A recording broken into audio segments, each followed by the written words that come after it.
Welcome back to the Action Bible Audio Companion and Narration by M.C. Brown, Part 28. And as always, we're reading from the Action Bible, God's Redemptive Story. Try to get a little better look here, which has illustrations by Sergio Carrillo with General Editor Doug Mouse and text by David C. Cook, copyright 2010. And always, I lost my bookmark there for the first time.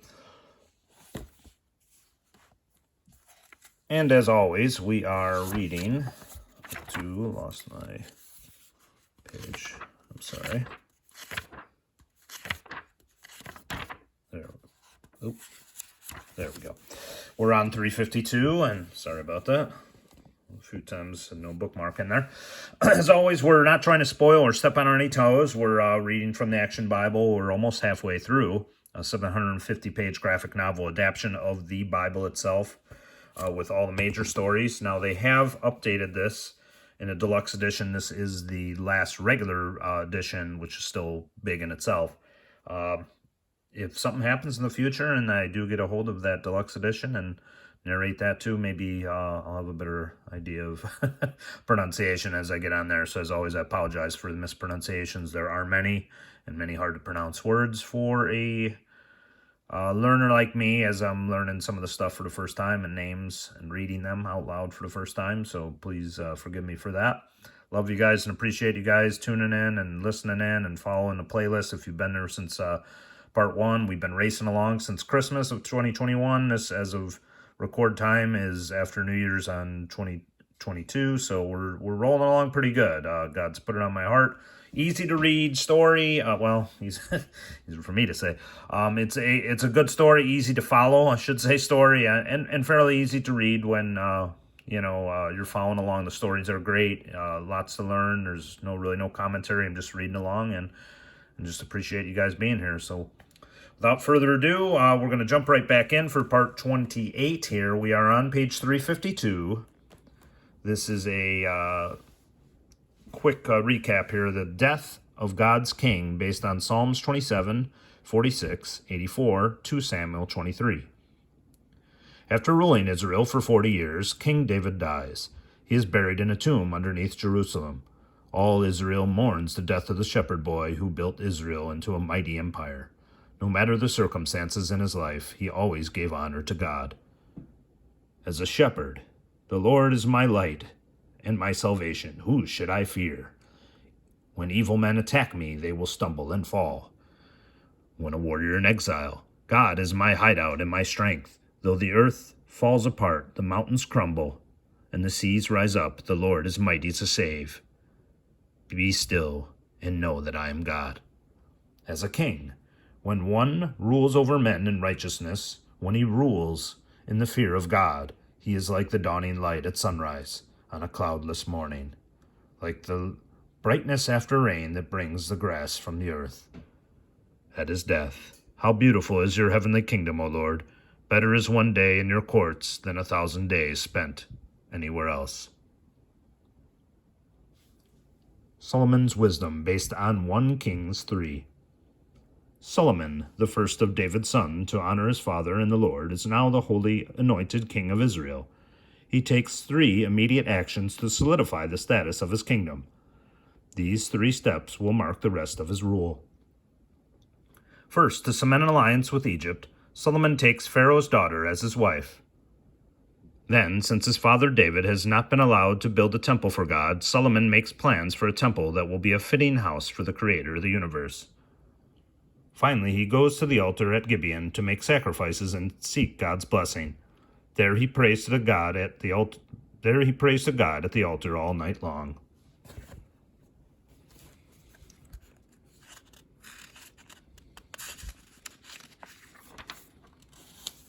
That night, Solomon has a dream. "What would you ask of me, son of my servant David?" "Divine King, I would only ask for a wise heart to help me govern your people and to distinguish between right and wrong." "You could have asked for riches, long life, or the deaths of your enemies. Instead, you asked for wisdom, so I will give you what you ask for. You will have wisdom like no man before you, but I will also give you what you did not ask for. You will have riches and honor like no king before you, and if you follow my commands, I will grant you long life.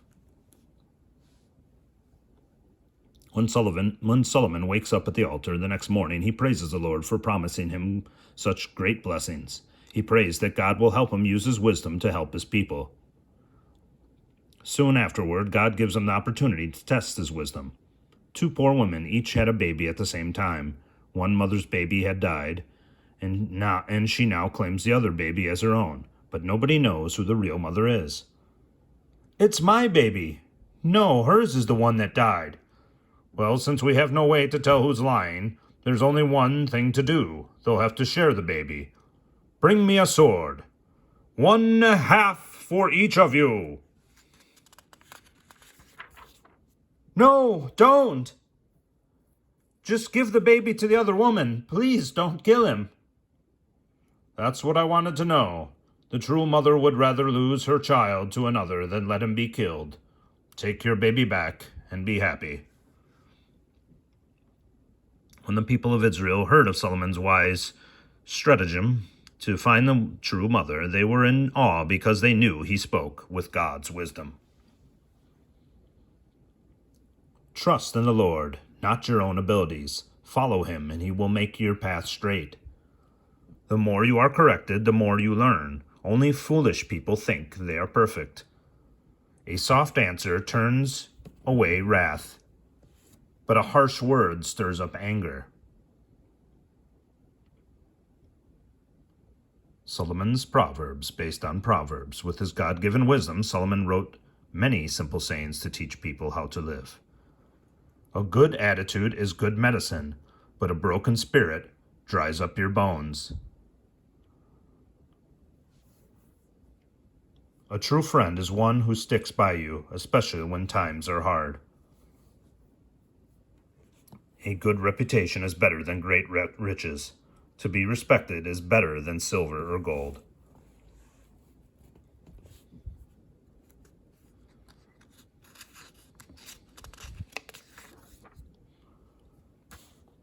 Solomon's Seasons, based on Ecclesiastes 3.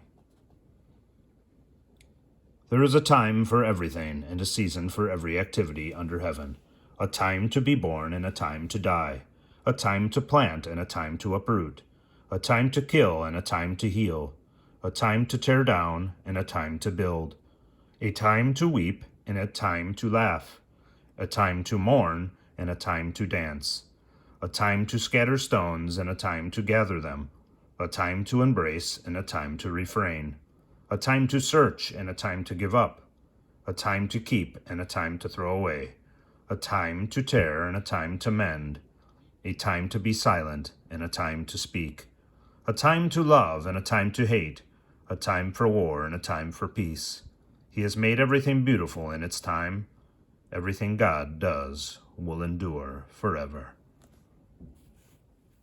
Solomon's Temple, based on 1 Kings 5-9, 2 Chronicles 2-8. The people are happy. Israel is at peace. Solomon has established good relationships with many neighboring countries. Rulers of the countries David has conquered pay tribute money to Solomon's treasury. So begins the golden age of Israel. To launch his first great building project, Solomon sends a messenger to his father's old friend, King Hiram of Tyre. King Solomon sends his greetings and asks if you will send him your renowned cedar and cypress trees for lumber so that he can build a temple to God in Jerusalem. "Blessed be the Lord for giving my friend David such a wise son. Tell your king I will give him what he asks for in exchange for wheat and oil, which our country needs." The 2 kings make a deal. Soon men by thousands are working in the forest of Lebanon, cutting cedar trees for Solomon's temple.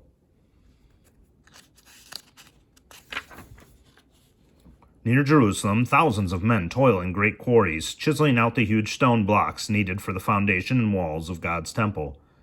The finest masons work on each piece so that every stone block will fit together perfectly.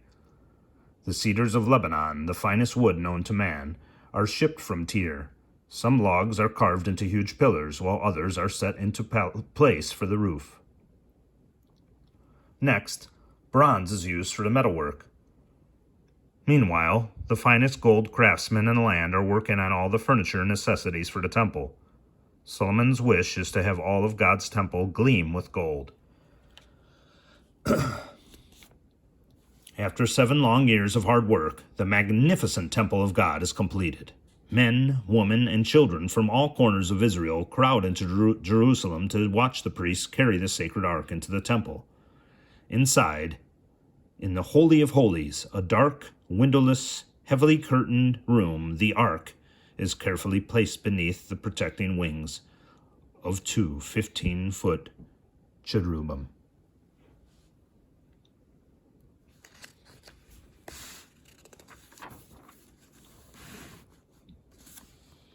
Then, before all the people in Israel, Solomon kneels in prayer.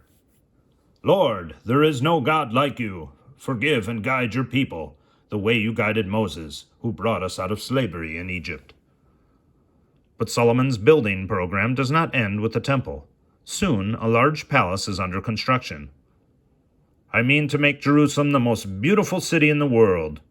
Solomon will be beautiful, cedar and bronze and gold. And riches keep pouring in from many countries. Ships from Arabia and Africa bring rare and precious gifts. Peacocks and ivory, what are they good for? When you're as rich as Solomon, things don't have to be useful. But everyone in Israel is rich.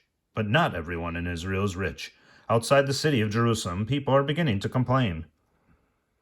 That's my share of grain for King Solomon's horses.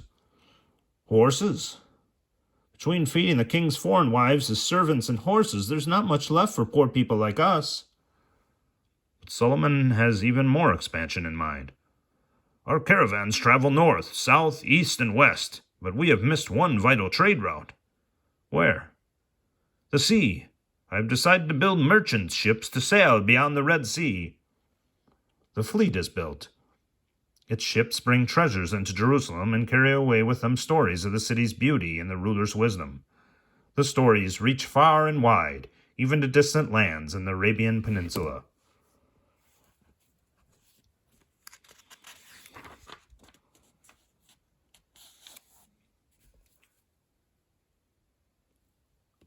Foreign fame based on 1 Kings 10:1 through 11:8. Solomon's fame spreads far and wide, even to the Queen of Sheba. Solomon, Solomon, all I hear are tales of his wealth and wisdom. I am going to Jerusalem to find out for myself whether the stories are true. The queen sets out in a huge caravan. She has many camels loaded with wealth, precious spices, piles of gold, and many precious stones. Finally, her procession catches sight of Jerusalem. What a beautiful city! It sits on the hill like a glistening crown. Solomon gives the queen a royal welcome. She is awestruck by the luxury of the king's palace, but she quickly tries to test his wisdom with a riddle. What is the most certain thing in the world, and the most uncertain? The most certain thing in this world is death, but the most uncertain is our share in the world to come.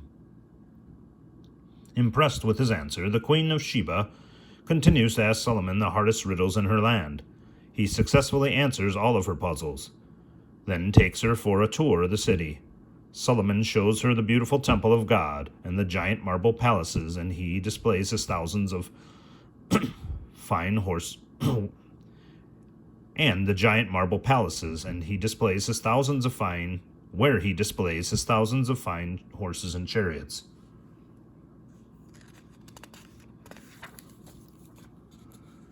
Jerusalem has outgrown its old walls of defense. We're building new ones. That foreman seems to know what he is doing. You are very observant. That is Jeroboam, my chief labor foreman. When her curiosity is satisfied, the Queen of Sheba presents Solomon with gifts of gold, rare spices, and precious stones. Then she leaves for home, impressed with his wisdom and wealth. But whereas Solomon had once used his wisdom to help God's people, now he uses it to impress foreign leaders and gain even more honor and fame. Solomon continues to build, but now the people are worried and shocked by what they see. Another temple to the idol of one of the king's foreign wives, and he uses our taxes to build it. Those heathen temples prove that Solomon is no longer asking God for guidance. There's trouble ahead for Israel. And that's where we'll stop, ending in page 366. We'll leave off going for 367, which will be From Wisdom to Folly, based on 1 King. So, as always, thank you guys for reading and following along. Mispronunciations a little bit on this one, of course. I had to restart this video from the start. I was fumbling so bad on some of them. So, yeah, sometimes there's a little bit of ups and downs, but hopefully you guys are bearing with me here as we race along. Very close to the halfway point. Very close. So this will wrap it up for part 28. As always, please like this video, share it if your heart, God puts it on your heart to do so. Please share it with somebody who might need it. The playlist is there, and we're rolling along here. So especially if you can get your hands on an Action Bible. I know as of this record time, there were some that are slightly used, I think, ones that were, I think, around $8 with tax total. So that's not bad at all, and hopefully they're in good shape too, because that's not bad at all. So you can get this copy. I believe it is exactly this copy I'm reading, not the deluxe one that was just brand new, but even that one's going for $20. You might not be able, you might have a lot of bonuses with that I might not reach as of yet, but that could be a future video. You never know.